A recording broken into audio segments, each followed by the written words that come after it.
is a great place for data enthusiasts to come together and get to know each other. I think the data community within Vancouver, I know for sure, is pretty small, and so what I do believe is that those who are kind of in the data space right now are kind of in the next decades, let's say, the CEO and CIOs of Vancouver. So definitely, please stick around, get to know people, talk to people.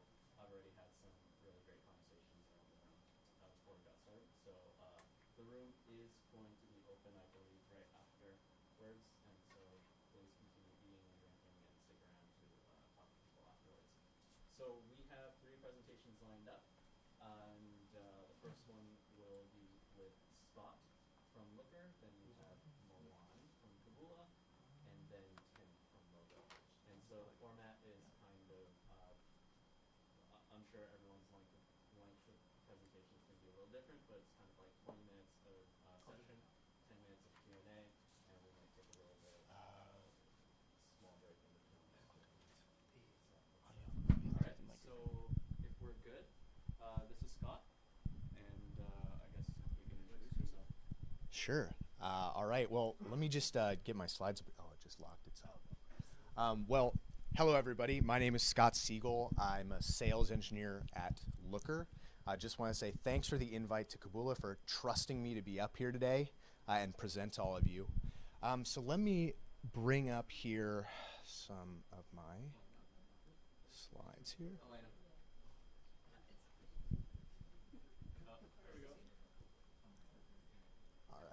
Can we do like a dual screen here so I can get notes on here?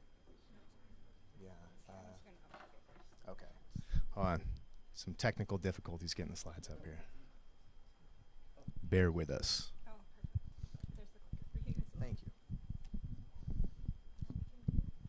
Yeah, perfect. And then that just, that one right there, and wherever that one goes up on the TV. Let's just see if this will work. Okay.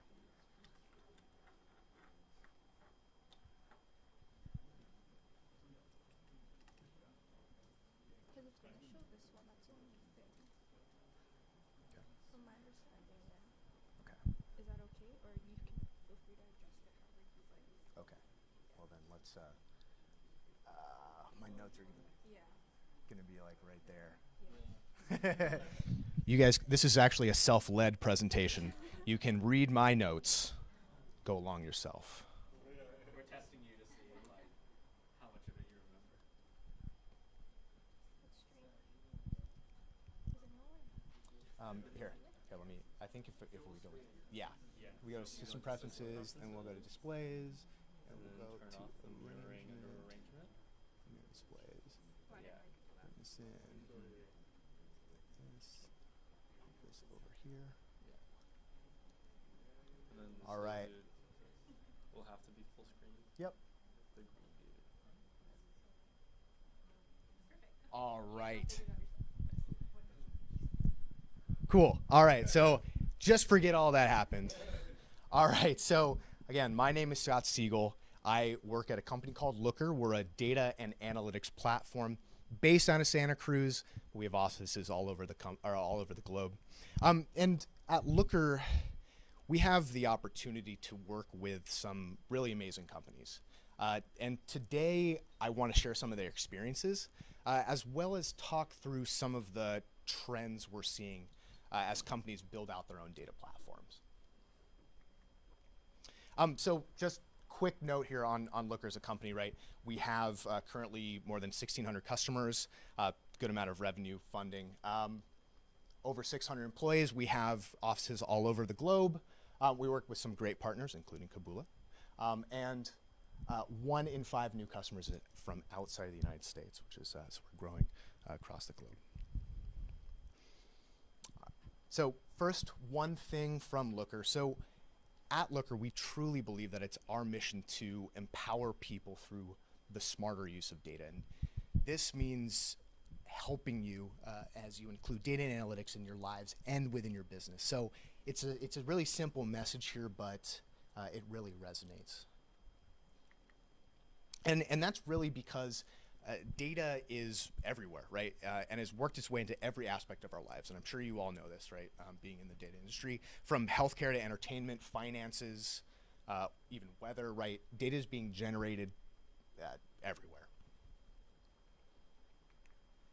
So like, let's start thinking about experiences, right, that we have in our everyday life, right? No retail experience here is complete without data. If you order something online, you expect to know its popularity, similar products, whether you're getting a good price, right? And when you finally decide to place an order, you expect to be able to track your purchase from the warehouse directly to your front door, right? So data is really involved in a retail process. At the same time, we expect to have access to data all the time. Each person in this room is generating a constant trail of data exhaust. GPS data on your phone, fitness data to monitor your activity. These data-driven devices have almost become basically extra appendages to help us navigate the world.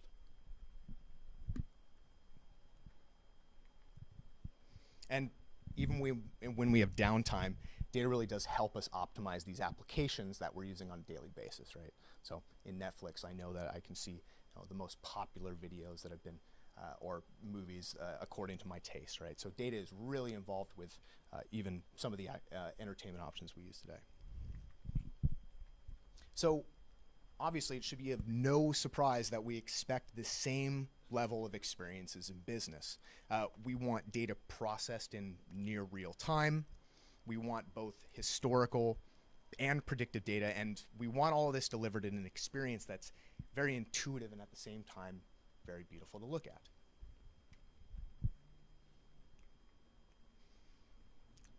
So this clip art thing that I took off the internet here, you can tell that she really is enjoying this data dashboard. But data really is communication for business.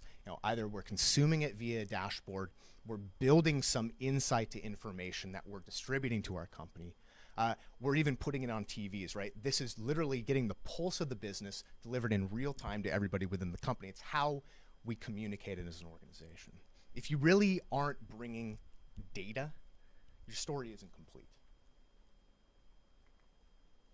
Now, we're all, experts in this industry here, so you probably already know how important data is. So I'm just going to breeze through these slides really quickly here, right?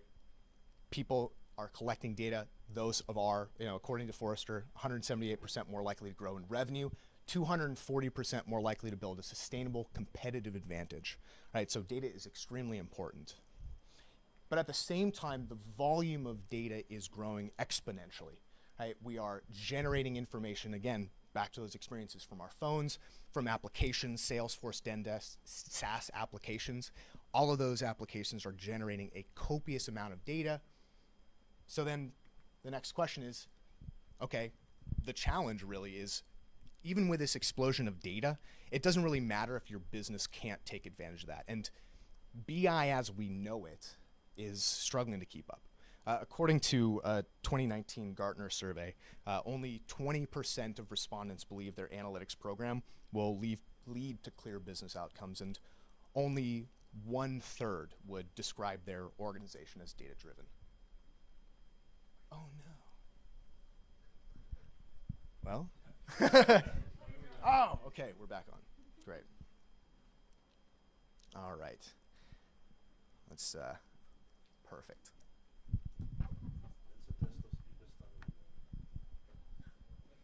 There we go. All right, we're back on.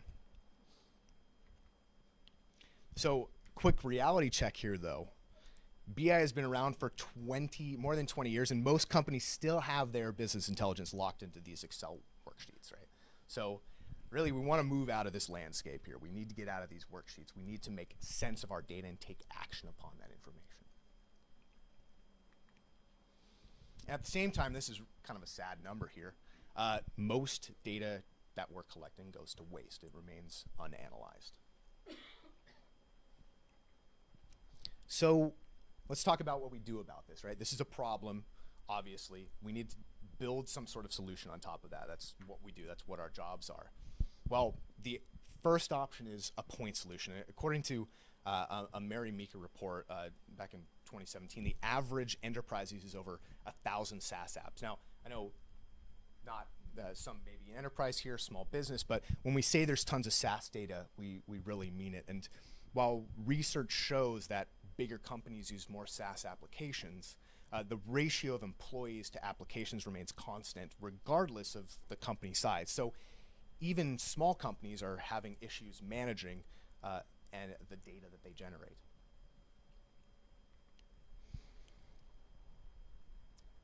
Also, each app is designed for a different data and use cases, right? Each one of these pieces, these SaaS apps, are generating a different stream of information.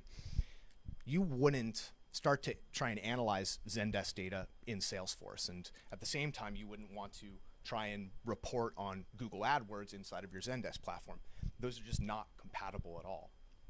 Each application is designed for a specific purpose that helps people accomplish a specific task, and these are really point solutions with reporting in a single application. But now that we've engaged all of these SaaS applications and we're generating data from each one of these departments with their departmental applications, we've really created another problem. Instead of our analytics being spread out in the chaos of workbooks, now it's spread through these islands of disconnected applications. And if you believe in BI, then you have to fundamentally believe that we make better decisions when we connect data together, right? Why should my sales and marketing data be disconnected? I should be doing the same analytics on those pieces of information all in one tool. And lastly, isolated analytics can't really scale. If we are creating a new BI initiative or a new project, right, we're then having to, for each point solution or each application we're building, creating our own stack of siloed data, and really decision making shouldn't be constrained to these silos. Right? I want to tack on a new application as a part of my business. It requires some business data. Then we have to build another pipe here with all of the things that are required. Data storage, data pipeline, data transformation, and finally on top of that, some bespoke app that is specific towards that data. All right, so now we get to the big question here. How can we create a data platform that can serve the entire organization without employing an army of people to go in there and actually build it for us? And that's where this concept of this application comes in. So if we're building this platform, let's go back on those 3 examples I gave earlier, right? Relate those. So first off, building silos doesn't really scale. Each new BI initiative requires a new data stack and pipeline. Rather, let's push that down and set up a centralized platform that we can stack all of our applications on top of. We also need to be able to connect data from multiple applications and multiple sources to create a holistic picture of the business. And finally, we need to enable people to get data where they're working, not in a different tool or application that they need to switch into. For example, like I want to, I'm in Slack, and I'll show this example later, but I'm in Slack and I need to ask a question of data, right? Like, why should I need to have to leave the application that I use literally for hours every day to get data? I do not need to move into a secondary application. So, a couple visuals here, including the Keboola logo at the bottom. The way that I like to see this, right, is what we are doing is creating this platform of data that we are now able to use in every single one of our applications. A centralized core piece of governance that defines fields, defines metrics, KPIs that can be used and reused no matter the application we're building on top of that BI platform, right? So we have common business data that's centralized in a single location, some data mart, some data warehouse. And then from there, we can start building. First, security and compliance, access controls, ensuring that the right eyeballs are able to view a certain set of that data. The next is building a live, fresh data platform that we can then access or enable people internally and externally to access, all the same single source of truth. Then data distribution, so alerting and scheduling information, pushing it into other applications so that people are able to view reports within their email. Again, view reports in Slack. Basically getting data into their hands, into their existing workflows, so they're not interrupting the process that they go through every day just to do their job. Finally, up at the top here, BI applications, embedded analytics, and then finally at the very top, that platform is able to facilitate total customization of whatever BI tool or analytics platform you want to build on top of it. So this really kind of builds up from itself. Another view of this, right? We have this centralized data again, but now we are providing, and the purple is the Looker purple, and apologies for the text. I can't curve text. I can't. It just kind of gets all crunchy there. So this says RESTful API going up there, but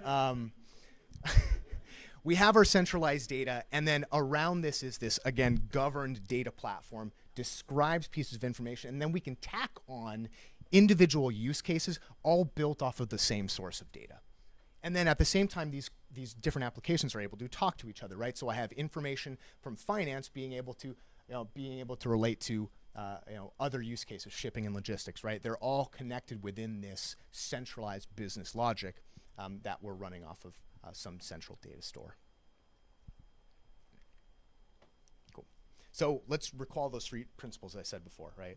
And the third specifically, that in workflow access, getting data into the hands of people where they do their everyday job.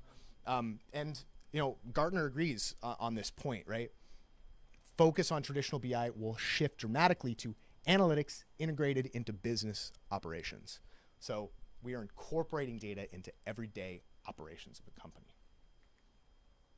So really, in our opinion, at Looker, we talk with a lot of customers. The future of BI is not a BI tool, and I know that sounds kind of cliche, but we kind of agree with this thought that BI starts to look less like just dashboards you're distributing to the company, and more like tools that can help people get a specific task done. And this is incredibly cool because it makes that mission, right, that we saw before, to empower everyone with data that much easier. So I'd like to share just a few examples of this trend just from a few customers we work with.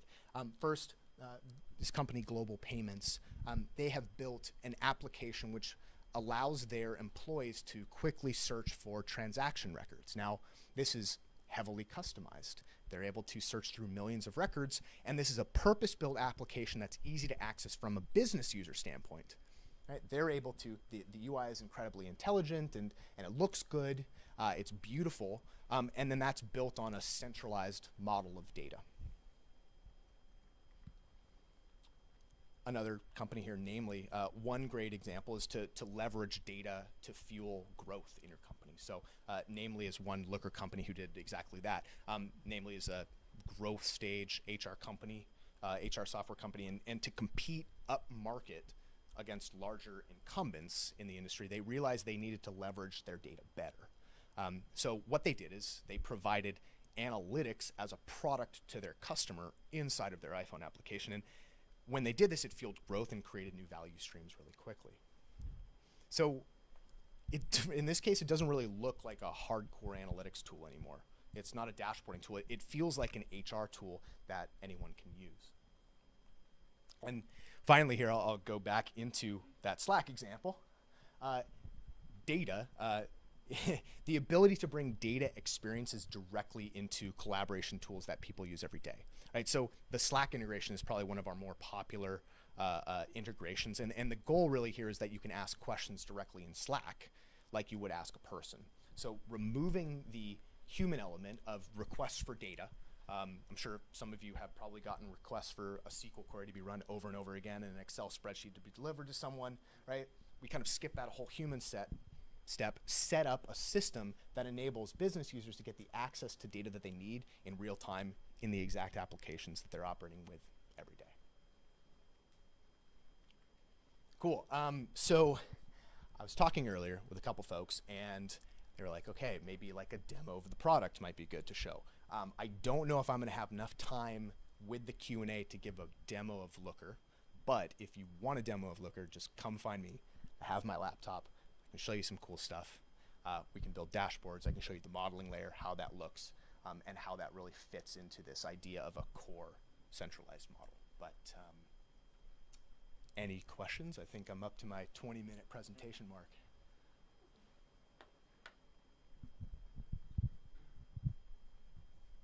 Get my water.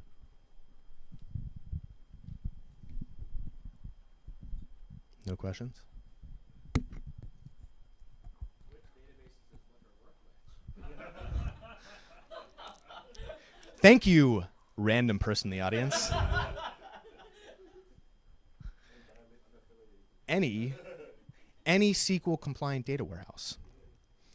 Postgres, Snowflake, BigQuery, whatever you like. Anything that speaks SQL, Looker is going to be able to connect to. On our back end, what Looker is doing is it's building a SQL query on behalf of a user input. The UI looks very simple. Select fields, run report. What Looker is doing is we've set up a modeling layer that allows anyone to select any version of fields. We will write a SQL query to that back end and return results. That's the front end, which we then visualize however we'd like. So very visible for people who write SQL every day. You know exactly what the system is doing. And at the same time, the UI is incredibly intuitive for someone who doesn't write SQL, business users, you know, folks who just want access to the data. Great, very pointed question. You know, I think that the demo might not be a bad idea because we have the room afterwards. So Sure. when everything is done, whoever is interested, you guys can stick around and we can use the room and start and show off some cool stuff in Looker and practice in Keboola. That's not really the topic of the talks, but we can definitely extend the time to do that if people are interested.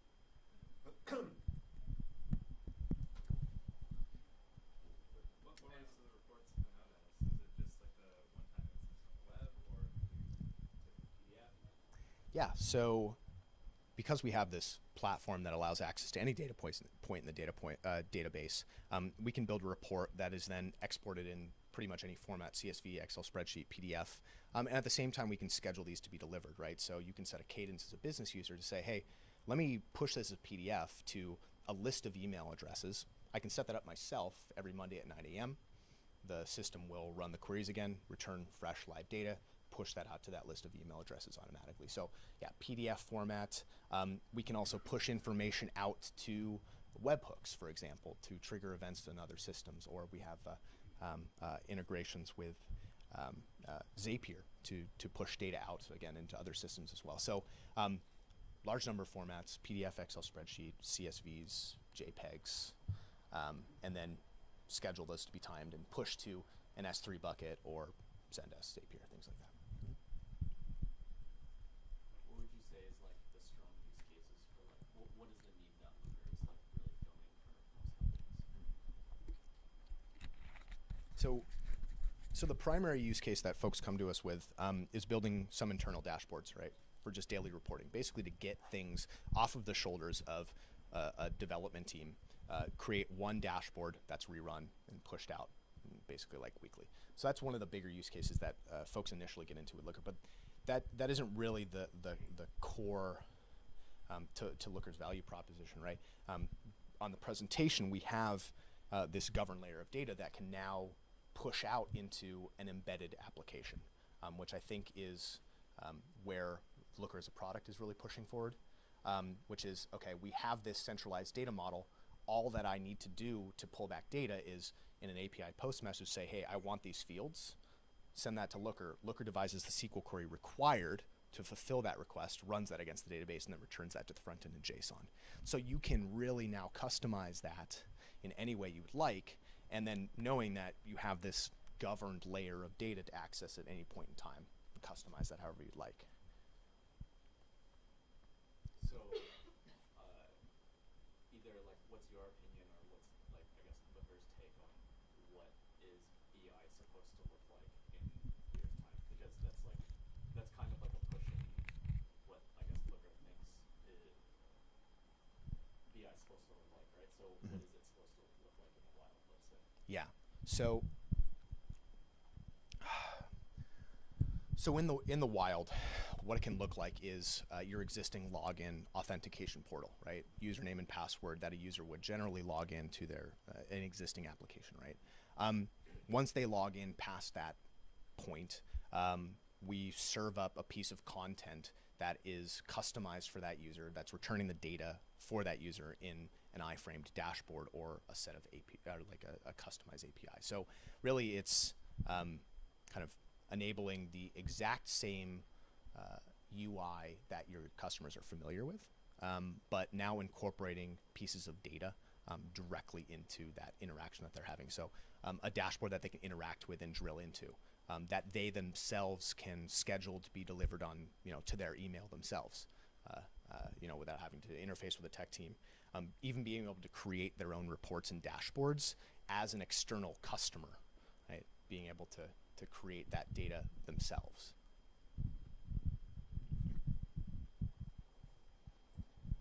Any more questions from anyone? Are you able to use dashboards from like structured data From NoSQL SQL? Yeah, so with NoSQL databases, what we typically suggest is putting that into a relational data warehouse that can speak SQL.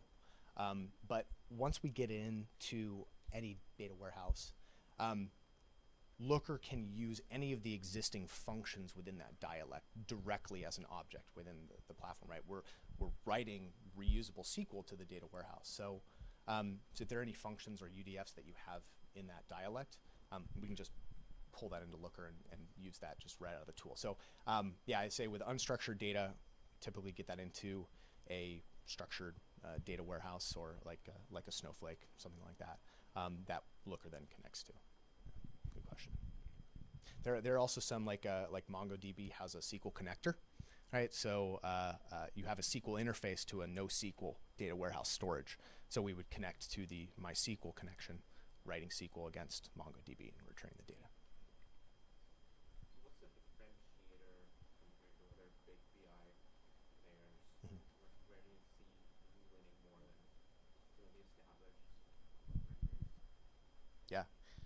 All right. Yeah. Good question. All right. So yeah, so you couldn't tell, as you may have been able to tell, the presentation side of things not exactly within my wheelhouse. I love talking about the technical stuff and the competitive differentiators here. So one of the biggest things that separates Looker from the rest of the group is a centralized data governance layer, right? Where if you have a specific KPI within your company, right? Like let's just say gross margin, and that is defined in a specific way that's bespoke to your company. It's this plus this times this, right? In this modeling layer, that is defined in a single location. You're not working inside of workbooks where you have that metric redefined, and then someone could possibly go in and make a change to how that metric was calculated. So we have a version-controlled modeling layer that defines a metric in a single location that is then used by any platform that's connecting to it. So you can think about like, okay, so say word come down from like people at the top and say, hey, we need to make a change to how gross margin is defined. If you've built 1,000 dashboards that are referencing gross margin, if you have 30 applications that are all referencing gross margin, you can go into that modeling layer and make a single change to how that metric is calculated. You push that and commit that to the master version of code. Every application will automatically update the next time a user logs in and refreshes the page. So change management, right, is super simple. You just go in, update a metric. Everybody's using that same single source of truth, and everything updates the next time they reload the page. You don't even have to change if you're using it in an embedded context, right? The API, you don't have to go into the front end and change that. The definition changes on the back end and it's pushed out everywhere. So I'd say kind of the main thing is that modeling layer that separates us from the rest of the back. Sorry, just to add into that, because the one thing we found at Mogo about Looker compared to I have a fair amount of experience with other BI tools is how unbelievably quick it is to develop things in Looker.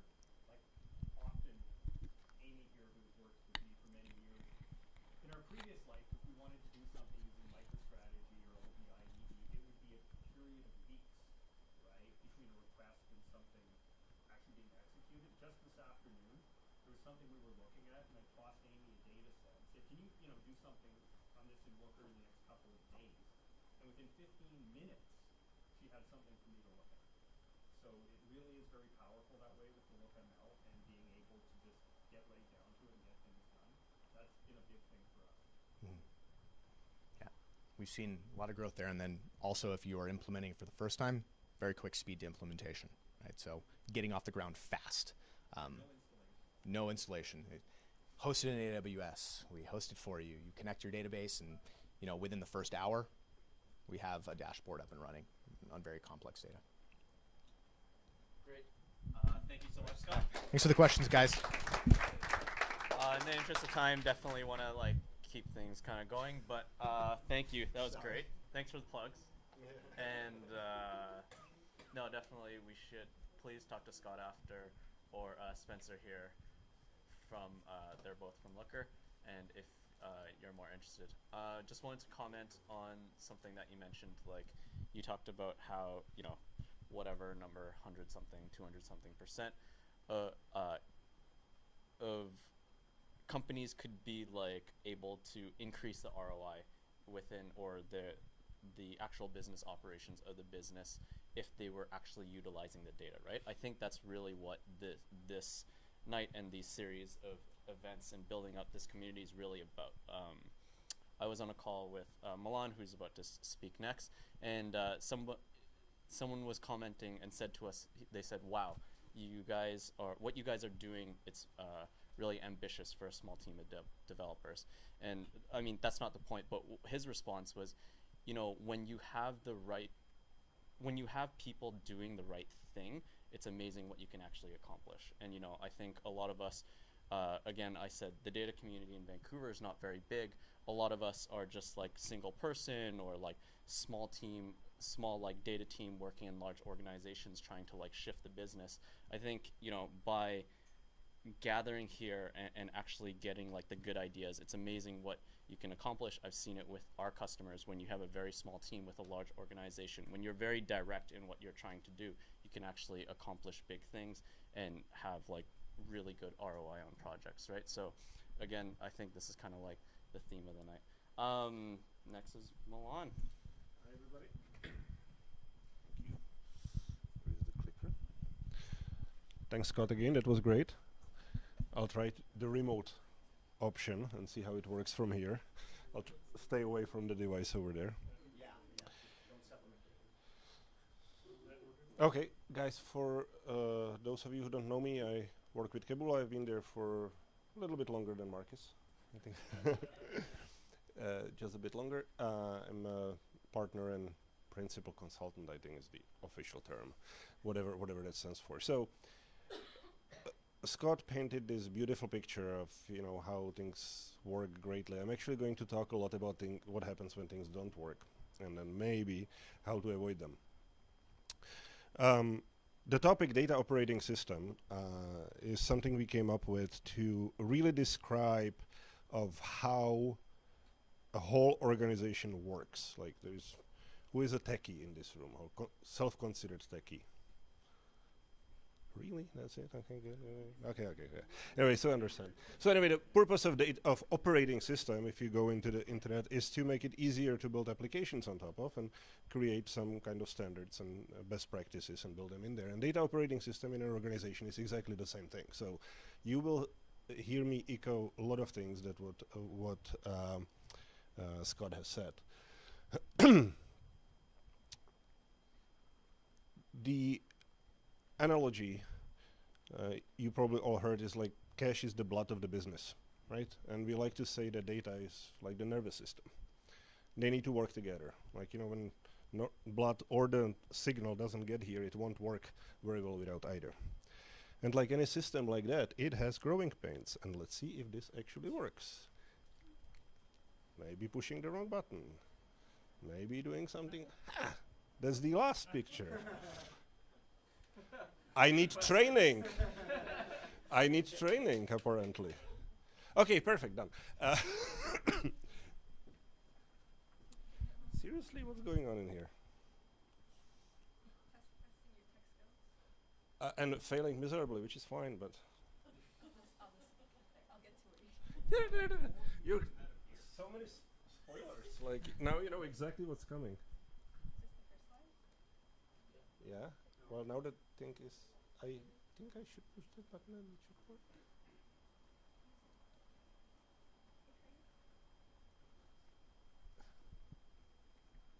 Maybe? Yeah, okay. Now we're there.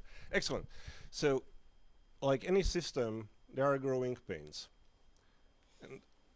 And we in startup stage, nobody cares how things like done as long as they're done, right?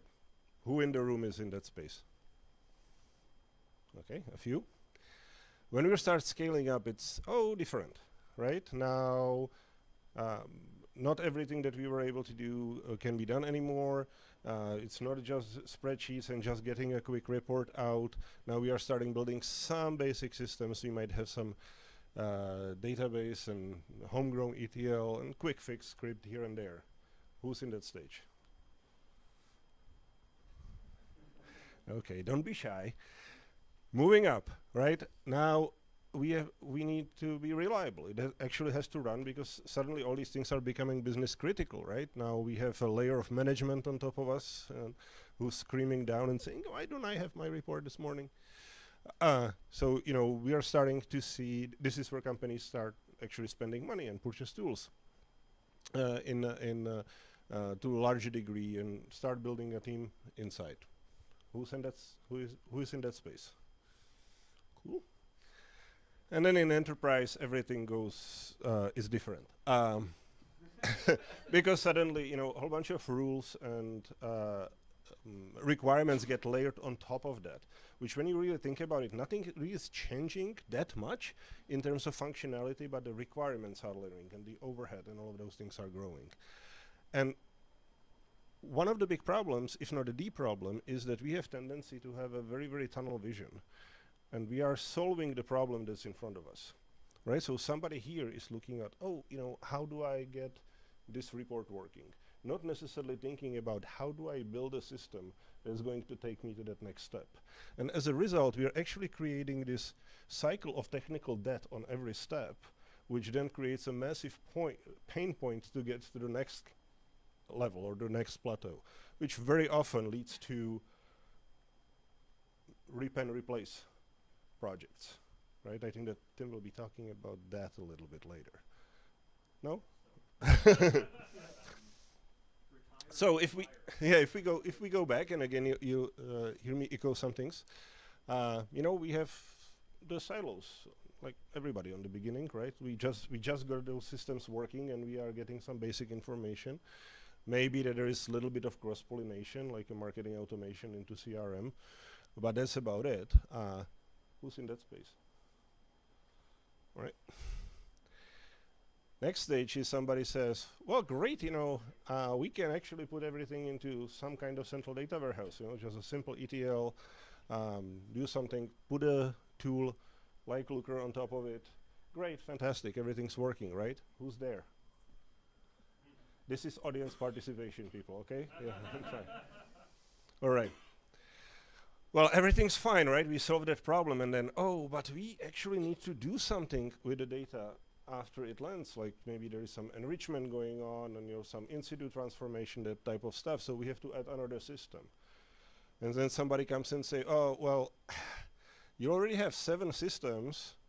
What about your user management on them? And of course, the solution for that is to get another system to integrate with all of those, until somebody comes and say, well, how do you do audit trail? What is the data lineage? How do you do troubleshooting? So you say, well, we should probably organize all our logs in one place, which we can do using another system. And pretty soon we'll get into the point where the whole thing becomes very unwieldy and very, very resistant to change. So then what happens is that somebody, and usually it's marketing, shows up and say, we don't need any of that. We'll just do something on our own on the side here. Just leave us alone, right? Which then inevitably leads to something like that. Who's there? All right. So the idea of the data operating system is really allow for building what you need without the focus on solving the current problem, but solving it while building the data asset in the organization, by increasing the data maturity of the organization step by step, so the shifts from one plateau to another are much more smooth and easier. And this slide is a little pitchy. I apologize for that. So what is the data operating system, or how we define it? It really has 4 components to it. One is what we call a business data model. We'll be talking about it, which translates itself into data catalog.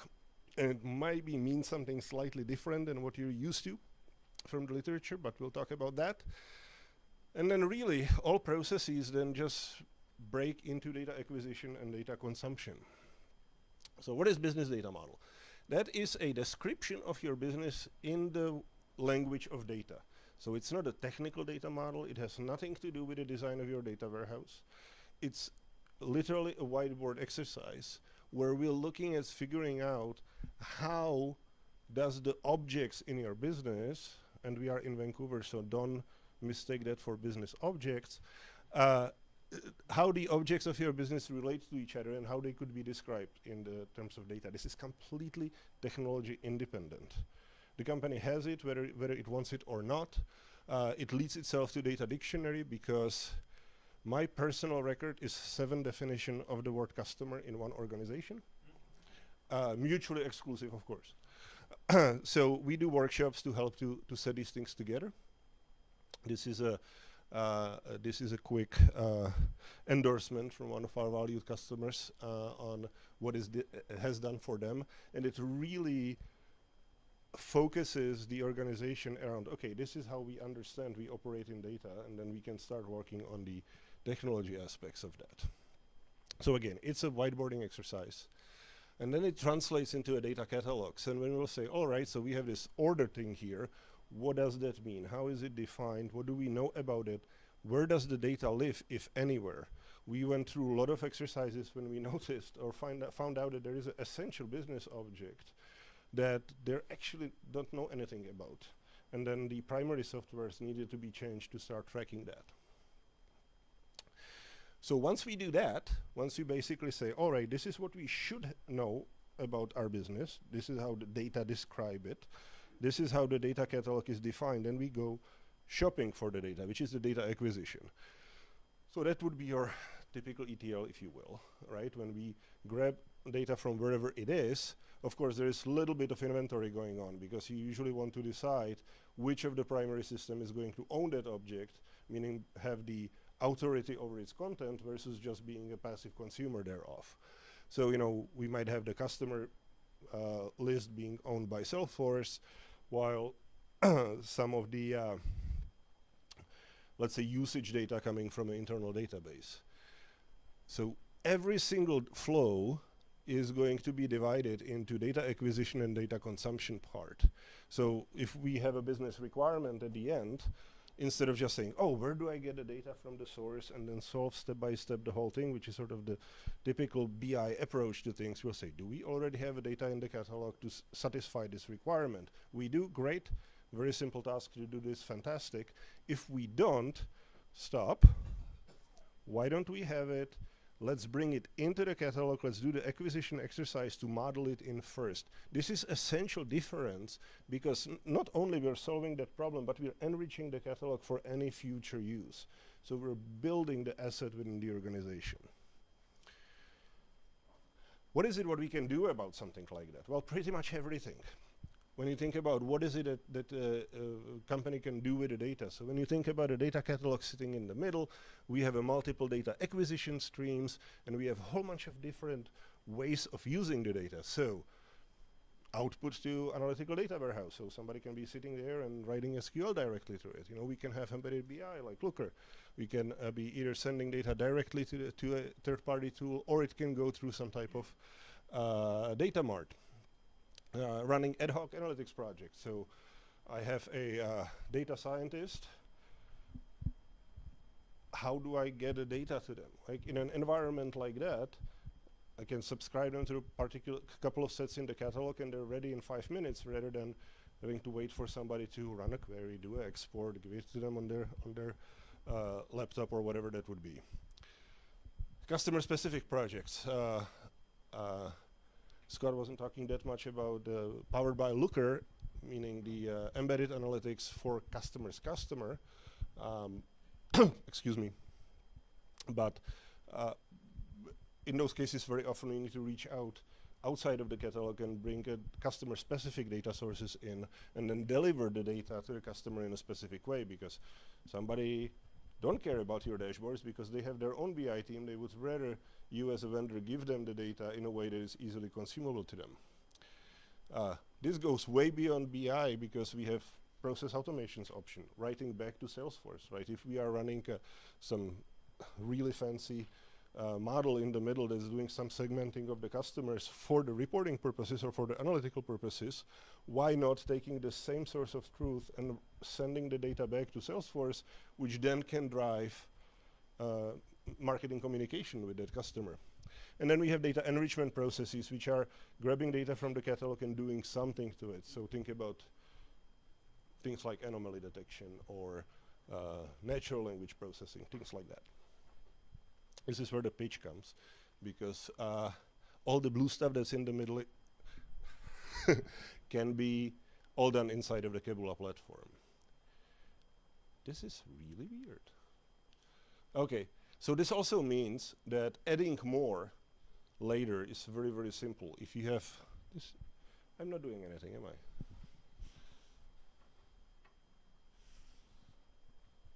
Seismic, probably. So, you know, adding another endpoint to the data, other consumption, maybe a new technology, maybe a new delivery channel is very, very easy. And what it also means that if you are replacing one of the primary systems, you are dealing with a limited amount of connections because it's not everything talking to everything. You have very well understood data lineage and workflows. It's like a Maslow's theory, a little bit, right? You need to start from the bottom and then grab your way up. How many times have we heard, like, you know, we have to do something with data, let's hire data scientists, right? Without really doing all of this stuff before. And then the data scientist spends 80% of their time, you know, massaging CSVs in Excel to be able to even start thinking about something. We call it like hiring a chef and then let them wash dishes most of their time. Exactly the same thing, you know, let's get the things in order. Start with data availability and accessibility. Like, what is it? You know, that's where the data model comes in. That's where the population of it comes in. Data health and quality, building that in place. Then comes business intelligence. Even if you jump that, you know, that's what we were talking about with the different versions and flavors of the same metric through the organization. If you don't have an underlying layer, then, you know, just dashboard is not going to save you. And without understanding the data, there is no advanced analytics, there is no data science, there is no AI, ML, and there is no process automation or RPI or all of those things. So the one thing I'd like you guys to remember from this is when solving a problem of today, slow down. You know, there is a difference between something that is urgent and something that is important. Think in advance, like what impact is this decision going to have on you? The typical example is, yeah, I can just write this quick script and that's going to solve my problem today and the boss will be happy. Well, who's going to maintain that? Who's going to know about it after you leave? You know, or you know, whatever all of those things are. What is the impact of this going forward so you don't end up building on a bad foundation? That's it.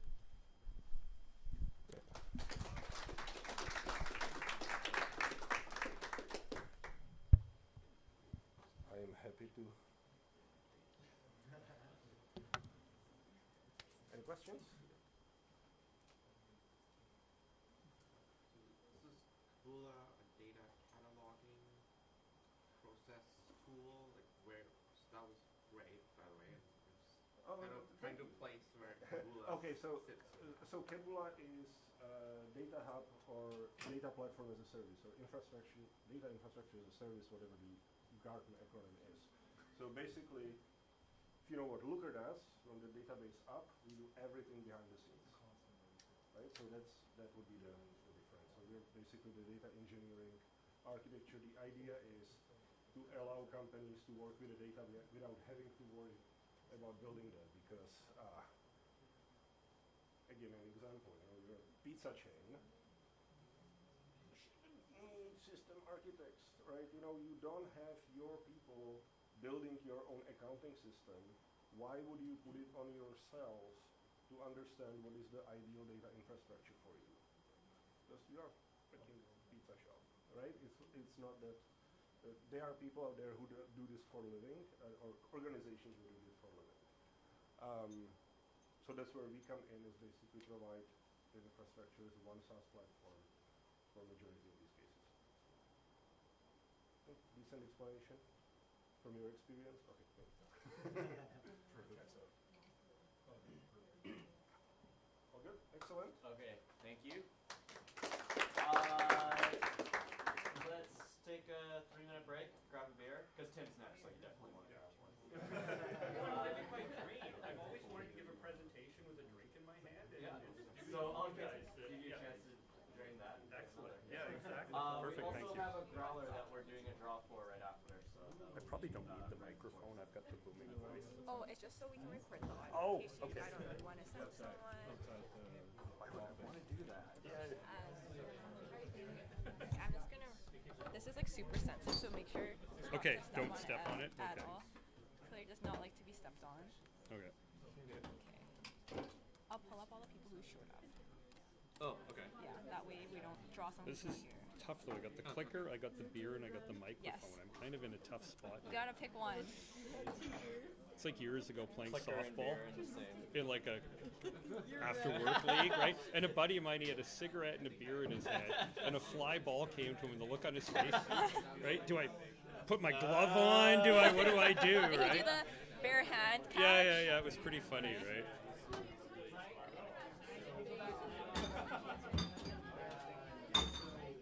And I have your slides ready to go as well. Okay, perfect. Yeah. Sorry, I'm just trying to see who's actually here.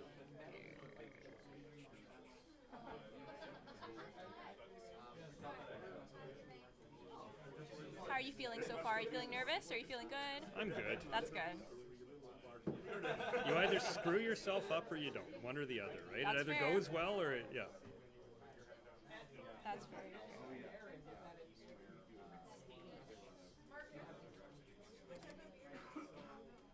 I didn't know your office was in this building. Oh, I That know, made it was me so laugh when I read funny, the email. right? Because everybody goes, it's in our building, and they go, because the invite didn't actually say the suite number. Yeah. Right? So everybody was Googling it, and like, I never knew that we had this down here.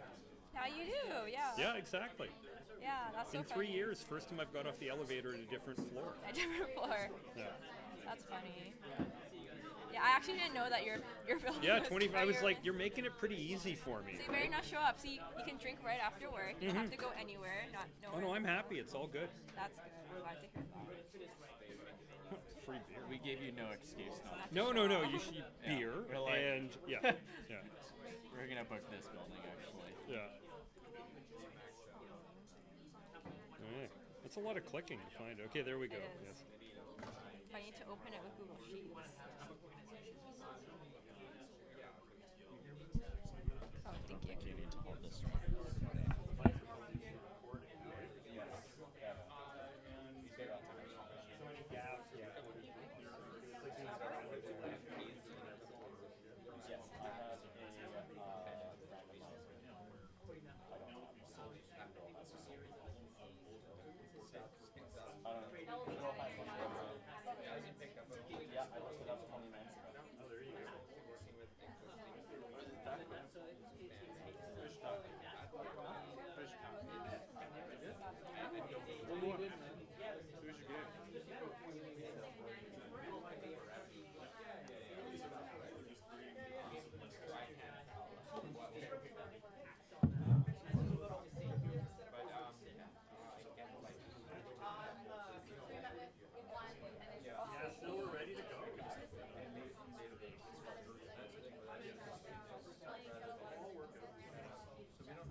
have the name copied.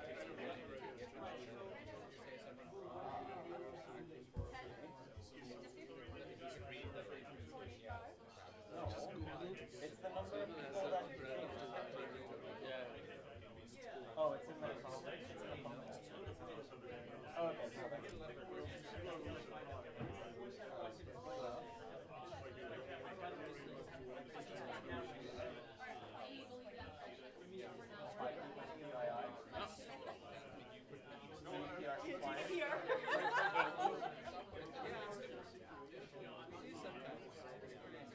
All right, everyone, we are going to get started, and we are going to do the draw.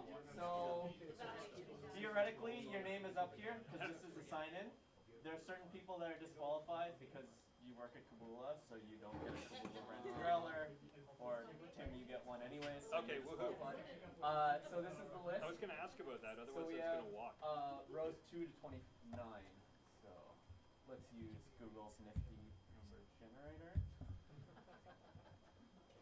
That's just as random as any other. Wow, yeah. You saw it live. That's me. Do it again and see what it... Yeah, Leo doesn't get one. All right, so we'll go 3. If it does 3, then we're going to be like, okay, there we go. 12. Aaron. Hailing from South Surrey. What do I put in this? Beer. He CrossFits. Yeah, so Oh. protein shake. Take it back. All right, Tim's up next. So this is Tim. Hello, all. Oh, hang on, we need to get everything organized. Yes.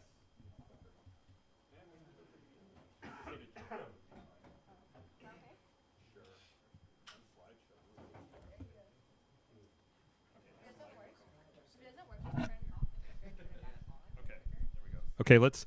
Apparently, the mystery of the microphone not working is because this is to record. Because you guys certainly do not need the microphone to hear me. I've got the voice that cuts through concrete. Oh, shut up, Amy. I've worked with her for 20 years. She's such a pain. And she's stuck with me all this time, too. That's what's amazing. Yeah, it is on record, exactly. Maybe it's because she can't hear you. You've lasted this long together. Probably. Good point. So when Milan asked me to come here tonight and talk, he asked me to kind of cover the Mogo journey from a technical perspective over the last 6 years. So Mogo as a company has been around for 18 or 19, but in its current form, once some outside investment came in early 2013 is when it really changed. Prior to that, it was really just a small payday lender, and now it's really heading towards being a full spectrum financial services company. So in those 6 years, of which I have been around for 5, and Thomas, my boss, who some of you, if you were at the Looker conference last year, would have seen him and I speak. So anyways, he started the BI. So, it's even working. We've ticked off the agenda piece of beer, and now we'll do a little bit about Mogo. Then we'll talk about the dark ages of data at Mogo, the Middle Ages, the late Middle Ages, where we are now, which is the beginning of enlightenment, what's next, and probably some more beer.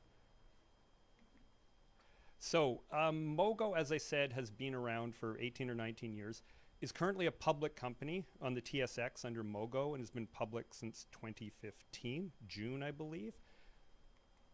And so the Mogo overall mission is to make it easy and engaging for consumers to get financially fit. And so how do we do that?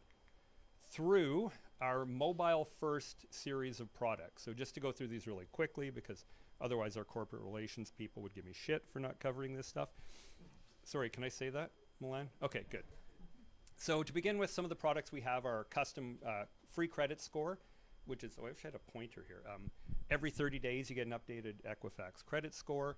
We have Mogo Protect, which is a fraud alert product. I'll skip down to Mogo Wealth, which is an upcoming product where we'll probably partner with a third party on that, but that is going to be robo-investing, where you just take a little extra money that you may have and put it in there. Mogo Mortgage, we do a brokerage model, so we partner with pretty much all the major Canadian lenders on that. And then Mogo Money, which is our loan products, which go from prime to just around subprime. So you can go from 5.99% a year up to 47.99. Not a place I want to go. Yeah, exactly. The latest thing that we're rolling out in the next month or so is the Mogo. The card itself has been out for a while, the Mogo prepaid card, but now we've introduced cashback to it. So with no annual fee on any of your spending, you get 1.5% on domestic transactions with no limit and 3% on foreign. So I've actually been using it now for a couple of months and I'm earning about $20 a month, so it's not bad. Now we get into the technical stuff, which is why you're all here. And sorry, Milan did in front of the monitor, Scott did behind the lectern, so I'm completing the spectrum and bringing it over here. So, in the very beginning, in 2012, 2013, when kind of the current incarnation of Mogo was kind of coming into existence. Thank you, Milan. Okay, we were in the dark ages. There were probably 25 people at Mogo and 1 in the BI department, my boss, Thomas. So, as say, there were source systems. Oh, hang on, my animations are a little off, okay. So anyways, we had source systems, we have arrows, and we had Excel. And that was it. All the reporting, all the regulatory reporting was done via Excel. So this, obviously, as you can see, what were we missing? Well, pretty much everything. A data warehouse, an integration platform, and a BI tool. So we needed all of this stuff, but we were very cost constrained. So at that point when Thomas had started, outside investment had been committed to, but was not there. So he had to do everything as cheaply as possible. So what did he do? Oh, hang on, yeah, these are all off. So we still have the source systems. And what do we need next? An integration platform. So he went with Talend. Now, for those of you who've heard of Talend, right, it is a open source tool with a commercial version, right? So kind of basically the freemium. And so Thomas started with the free version in 2012, 2013. And subsequent to that, we've gone commercial with it. And it's still our integration platform today. And then we needed a warehouse. What was cheap? MySQL. And note, all of this is running in Amazon RDS. We're 100% Amazon as a company. Nothing we have is not in Amazon. So, but then he still needed something to surface it up. And he chose Jaspersoft because it's incredibly cheap. We still have a Jaspersoft instance and it costs like 8,000 US a year to run it. So that's about as cheap as it gets. So now we move forward into 2016, 2017. So what needs improving? Well, pretty much everything as usual, but yet again, even though we're now a public company at this point, cost is still a factor. And one of the issues we were having is using MySQL within RDS, it was having performance issues. We were kind of hitting the limits on it in terms of what it could do. But, oh, hang on, I should go back. We really weren't in a position at that point to fully change our platform. So what did we do? We went to Amazon Aurora, which is the Amazon private fork of MySQL. Now they claim certain things like a 5 times increase in speed, etc. I'd call it kind of like a 2, but for us that was a big win because we didn't have to change any of our code base. We were just able to migrate everything. I mean, we had things we had to tweak, but that went really well and it bought us a couple of years basically. Now the next problem in the stack is that Jasper was really good at pixel perfect reporting. I'd almost put it up against Crystal Reports. It's actually very good, but it's terrible at ad hoc analysis and it has effectively no metadata, right? So if any analyst wants to explore in Jasper, it's very, very difficult to do it. So that was when we brought Looker in I think July of 2016. So swap, oh, hang on, there we go, Amazon Aurora and swap out. And now we have Looker. And as I said before, during Scott's presentation, we've been very, very pleased with Looker. Speed of development, getting things out there, stability, release cycle have been amazing. So we're very big fans of Looker. So that takes us kind of to the end of 2017.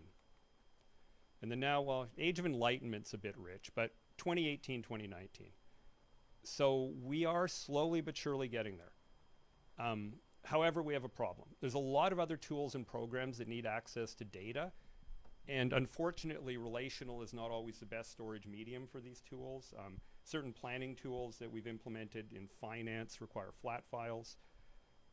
And also, too, we're storing a lot of legacy data back even to the 2007 era, and it's never really needed, right? So at that point, we decided to store a lot of that stuff in an S3 lake.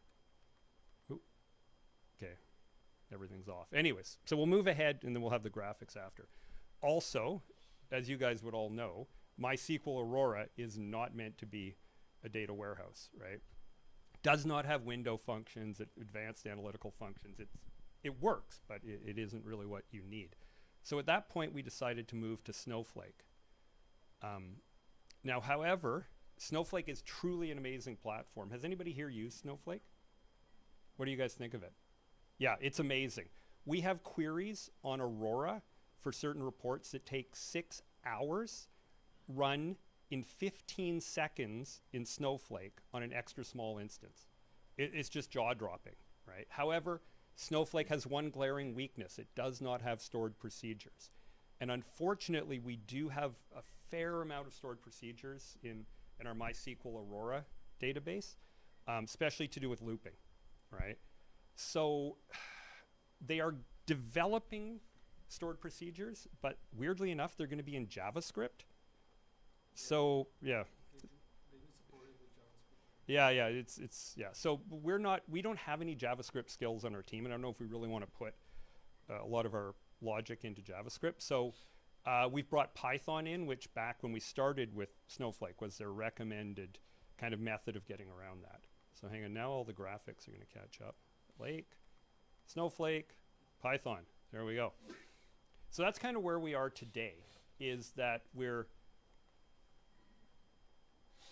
70% of the way to our Snowflake migration, right? But the piece in here where I put us migrating data, the migration is akin to doing surgery on a patient playing hockey, because our business moves so quickly. We will be one day, everything's on plan. Senior management said we need to roll this out in 2 months, right? So the fastest way to do that is to integrate it into the existing Aurora platform, right? So we're getting there, right? We've now taken on a Snowflake first kind of philosophy, that any new products will be implemented into our warehousing environment via Snowflake first, then backfed to Aurora. So we're hoping to be 95% onto Snowflake probably by the end of Q2. And we'll always keep a bit of the Aurora running because a lot of the operational systems pull into Aurora for operational data that we stage for them. The other thing we need to do as a company is we're doing a lot more AI, ML initiatives. Our team is undertaking several. We have some skills in our team around that, so we're kind of wanting to pitch in on that. But also we need to support mainly our credit risk and finance teams in their AI and ML initiatives. And then the other thing we need to look forward to is talent is not always the best solution for certain workloads. It's very good at traditional BI, but API-driven warehousing and API-driven data loads don't really work well in Talend. So plug for Keboola. Where is it? Oh, there it is, in the bottom right corner. So we are exploring working with other vendors now to, not so much to replace Talend, but to augment it for certain special workloads. So we've done some exploratory work with Marcus and Milan on that front, and we'll see what evolves over the next year. But we have been very impressed with the Keboola tool, and we'll just have to see where things go. And that's it. Questions? Oh, I get. Oh, does that get rid of me right now? The applause? Yeah. I'm free. I can put this down. What do you have to do to become a rock star in logo credit rating? What is it? 842? I know, but what do you need to do to get there? It's 850. Oh, it's 850? Oh, yeah, okay. Yeah, ask me. Yeah. TDSR below whatever. Yeah, I don't understand how credit scores are calculated. Are you close? I'm close, yeah. I could have somebody on my team hack in and add an extra 10 points to you, because we actually do we do the credit score and we push it to the operational system. So, yeah. But I have a friend of mine who works at Mogo, and his score didn't change for 2 years, and then one day it went up by 200 points. So I have no idea how Equifax works. Right? In Vancouver, just buy a I've got one. All right. Why it's Get so two. Get two. Yeah, yeah, yeah. Oh, there you go. Yeah. Any other? I don't think you can see this. Yep. Go ahead. I believe you said you still have a Jasper instance. Yes. Even though you replaced by Looker. So Yep. what exactly are you using the Jasper instance? There's a lot of the one. Sorry, guys. Weakness in Looker is it doesn't do cross-tabbing very well or at all, actually. And we have a lot of finance reports that are hierarchical crosstabs, and so kind of using on that stuff what I call the retire and expire philosophy, in that as people need changes to that stuff and as Looker evolves, right, when changes come, we're moving stuff off of Jasper, but there's no appetite to spend any money on replatforming a lot of Jasper stuff when it costs $8,000 a year to run it. We would spend soft cost 10 times that to move a lot of it. So we're just continuing to kind of, as things need changes, we pull them over to Looker. Okay. Yeah. And of course, a lot of this is very over PowerPoint simplified. We do deliver a lot of stuff still via Excel, direct programmatically to a lot of people, mainly finance. Because even if you give them a BI tool, they just export it to Excel. So I can imagine. yeah, yeah. Oh, Milan, this is going to be the tough question. How are you hosting and running the Python scripts? Charles, within our AWS ETL Windows servers right now? So the way how we integrate it is we have Talon, right? So inside of Talon, there's a specific component that you essentially call command line, right? Yeah, but we're probably going to need to figure out something, if we get into processing mass volumes of data, something a little closer to home than our ETL servers. But that's something we need to explore. Thank God you came, otherwise I couldn't have answered that question. Yeah. Version control? Yeah, right now the Python script we have GitHub, so that it's mostly me developing it, so it's just pushing code. It's inside. Yeah. Yeah. It's your job security. He's secure. Trust me. He's very secure. Yeah, yeah. No one poach him. Okay, there we go. Yeah. Okay. Great. If no one else, then I mean, I already talked to someone that is in fintech in this room that I wanted to talk to. So Me? that. What? Thank you for coming. Please do stick around. I'd love to, or like everyone that is represented here would love to talk to you. Again, this is a place that we're building community, right? So please, talk about your data problems, and a lot of the presentations here were thanks again for the plug for Keboola, but that's not really the point of this. Like in the future, would love to know what stats you guys are doing. Loved your presentation in actually showing this, right? Because this is kind of like We have come a long way. You don't notice it day by day as you progress, but when I was putting this together, I was like, in the 5 years I've been here, we've actually come a you're long. like, shoot, I should ask for a raise. Yeah, exactly. Milan, when you tell- That'll help your credit score. Yeah, exactly. When you see Thomas next time, tell him Tim needs a raise. We definitely want other companies to share and explore that are completely unrelated to Keboola. Obviously, for this first one, we had to reach out to our network. So we'd love to know what you guys are doing. So please stick around, talk to people, share, drink beer. Yeah. Am I missing anything? Yeah. Well, if anybody's interested in the Looker network, we'll shoot it. I think if you guys need incorporate. Screen is yours. Yeah. Why don't you set your laptop up and then form like a little thing for people who are